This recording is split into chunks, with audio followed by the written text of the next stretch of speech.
لفظ ہے شارب.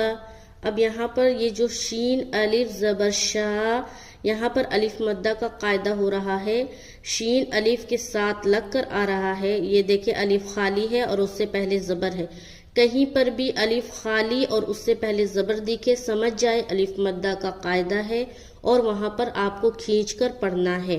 مقدار ہے ایک الف کے برابر، یعنی کہ 2 کاؤنٹس لے لیں، 1 2. جتنا وقت لگتا ہے اتنا ہی ہمیں کھینچنا ہے. تو یہاں پر جب پڑھیں گے شین الف زبر شا رب، جب ملائیں گے شارب شارب. را کو موٹا پڑھیں گے کیونکہ را کے اوپر زبر ہے. را کے بارے میں یہ بات دھیان میں رکھے کہ را کے اوپر کبھی بھی زبر یا پیش آ جائے تو را کو موٹا پڑھنا ہے، اور را کے نیچے زیر آئے تو را کو باریک رکھنی ہے. تو یہاں پر کھینچیں گے کہاں؟ شا میں. شارب شارب.